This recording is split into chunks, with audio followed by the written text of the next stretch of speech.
Morning, Donny Walker here. Happy New Year. You guys think I got lost in a snowbank or something, eh? Yeah, we've had it here with the snow and the ice. Had to go rescue my daughter this morning. Well, not really rescue her. She was stuck on a hill. Couldn't go anywhere on the ice. I told her just get it over towards the curb and park it. I'll come and give you a lift to work. She was pretty upset, and sometimes you just can't control anything on ice, so you never know where there's black ice, you know. If the road looks shiny and dark, it's usually black ice.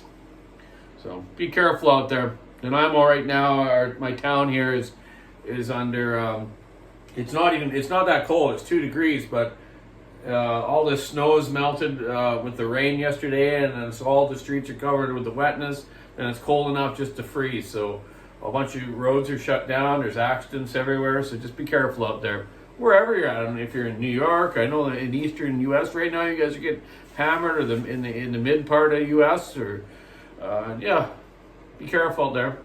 Anyways, Happy New Year's, everyone. Hope you all had a good Christmas and New Year's. I did. I spent a lot of time with my family, and Shelly's family, my gal, they came over from Salt Spring, and her cousin Mel, and we had a nice dinner. And her kids came by too, her daughter Kaylee and Corey. And Taylor came by for a visit too, my daughter, as we were having dinner there. Then it's all good. Plans changed a bit. They were going to go skiing, but the weather here was so bad they didn't bother. We just kind of hunkered down and hung out. Got a bunch of stuff done around home. Didn't do much as far as work goes besides plowing the snow at work with my quad there. Yeah, it was fun. Me and Johnny got it all cleaned up. So, yeah. Last year, whew, and this year again. But last year, yeah, we had the extreme heat and fires, and we had barely any days between the fires situation and extreme heat that you didn't feel like doing anything to flooding. And oh my jeez, the Fraser Valley in this province and all over the place was flooded so bad, and thousands and thousands of animals died. That's terrible. It doesn't help the agriculture at all. And the poor farmers that lost them. And our whole food chain up here, you know, dairy, meat, everything. And the highways were shut too, so trucks weren't getting back and forth, so it's affected our supply at our shop, grocery stores, everywhere. But people don't understand sometimes, you know, these disasters affects everyone down the chain, eh? So yeah, anyways, what am I doing for the new year here? Got a lot of projects on the go. I just finished doing a 462. The one that I showed you that I noticed the last two I've taken apart, they've cut the bases from the factory, which is fine. Made me a better squish, so I don't have to do it. It's perfect squish now. If you guys out there have any of these and you see one like this, measure your squish. It's right on the money. I don't go any tighter than that for my work saws up in these camps with this terrible carboned up fuel and oil. We've talked about that before. And it's true, man. So anyways, yeah, a couple stills to do. I got a couple 572s to do right after that. One for a fella down in Washington State here. I think his gal bought it for him for Christmas. So I'm going to get this out to you, get it done today. And Johnny will get her UPS or FedEx or whatever he does. Pony Express. Down to you. I got to work on my McCulloughs a little more. I told you last year I took one of my dad's racing saws, the Mac 850 apart. So I tore mine apart. That was like prestige, like brand new. Only problem was the carb boot had a rip in it. It needs a carb kit and stuff, but I'm gonna put seals in it, carb kit, your basic stuff to make it work right. And I'm gonna port it exactly the same as my dad did back in the 70s or 80s, whatever it was, with that Mac 850 that was used in logger sports shows and the obstacle pole race, where you run up the pole, cut off the end. Kind of talked about that before. They only use like a 14, 16-inch bar, and they just rip. So we'll see how that porting design works with a long bar. Me and Buchan will try with a 32-inch bar. He likes his 32-inch bars. We'll put an Oregon light on it, the ones that he has. What else do I got on the go? I got the new Husky 592 cylinder here and piston. Still waiting for a short block from the factory because we're not allowed to buy new saws yet. I could buy these new saws complete from England and stuff, but I'm not going to bother. I'm going to wait another month till they're available here, hopefully in a month. This is the 592. This size M transfers. It's just a massive jug, huge cooling fins. It's got a huge lip in the exhaust. You can see that. That'll be coming out of there. Once I get that short block, I'm going to time it all up, and we'll be ready to do these once they arrive from the big wood here on the West Coast. These little stills, I've told you before, they kind of have the numbers that are good for the way I used to do the older cylinders, old 044s, 046s, older still Huskies. So you know what? They just need some like blueprinting, cleanup, a couple little things done to them, and grab yourself a Bark Box or an Egan or whoever you're getting a good muffler mod from. I've done muffler mods for years, but I find the Bark Box system is just so simple. Gordy down there has done a great job of building them at a fair price, and you can't beat it. It's an instant close to a horsepower game. We'll have to check out Dino Joe there and see what he says.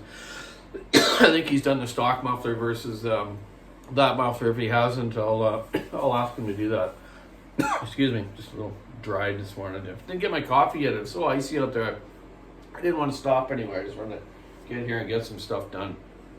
So yeah, the add-on stuff like the Bark Box, filter systems. There's a few different filter systems out there now, Max Flow and stuff, and I haven't really tried those yet or had them a lot.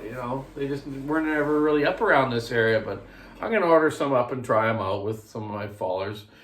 I just find the exposed filters without a cover on them can be a real hindrance here. The way the salal and the brushes, and when you're trying to fall a tree. You got to get ready to set a cut sometime and cut. So I don't know how they'll work that way, but we're going to try them out. And the aftermarket dogs we get from Pro Safety that we sell at the walkersawshop.com online store. And the ones we get from West Coast too. He's building some really cool 3-spike ones that are good. A couple friends of mine find they're working really well. The three spike dogs on the 572 or the 372. In the 462, guys are saying the line or undercuts up really nice with them, and that's pretty important. You always want your dog on a saw to be roughly about an inch down below your handlebar or your crankcase at the bottom, so you can reach in around that tree and grab hold of it, and then it'll work the saw around. And bucking as well. More for falling though. Bucking dogs, you don't really need dogs like that for bucking as much. So, yeah, that's what I got on the go. And me and Buchan are going to do some stuff with some McCullough stuff. And, I'm looking forward to doing that this year. I've kind of got a little more involved with older saws now, and I never used to be, but I know all about them. I just never bothered, but... been talking with a friend of mine too, Mike Akers from the Chainsaw Collectors Club. We're going to have some books here soon at our shop that we're going to sell, the old Saw Collectors book that he made and got published. So we'll have them online to sell too, and people can read up on them. And I know a lot of you have asked about that article I read about the first chainsaw and an IMO being developed. Some of that is a little, Mike Akers says, is a little off maybe. So I'm going to find the exact truth out of all that. I was just reading something out of a magazine article that I've had for years, and I don't know where I got it from. So me and Mike Akers are going to have a coffee and talk about some old stuff. And I would like to do a visit up to an interior this spring to where his kind of chainsaw museum, and I believe he has close to 500 saws, if I'm not mistaken, or more, and containers of stuff too. So I'm gonna get involved with Mike. He's the same age as my dad. He was also McCullough service rep. He also worked with IEL, Pioneer, and all those. Canadiana, I think he worked for them all. Husqvarna, he was our service manager there for a while, and he did very well. Good job, and also owned his own distribution system that sold, all sorts of saw accessories and lawnmowers and stuff like that. And so, yeah, that's about it, man. Today, I just need to get at her and get this stuff done for you fine folks. I just want to thank everyone again from last year for watching my stuff. We'll get a lot more content on this year, and get out into the woods too. And I'm going to visit, do a trip with some fallers. I'm going to go out one morning and one day and use my GoPro that my friend Paul gave me. Thanks, Paul. Getting that figured out, and I'll do a day of going out in the bush with the fallers on the west coast here in some big wood, and also running. I told you before, running some of our racing saws. Me and Buck and gonna build him a 101 cart engine, one with a pipe, and I got mine that I'm finishing off, and you'll see it in the new year.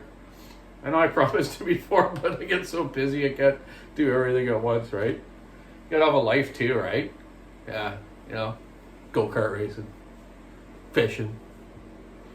Oh yeah. So anyways, everyone have a great new year, 2022. Be safe. Do what the health board tells you. Let's keep everyone healthy and going. So yeah, check out the walkersawshop.com online, and keep your saw on the wood, stick in the ice. Have a great year. Thumbs up.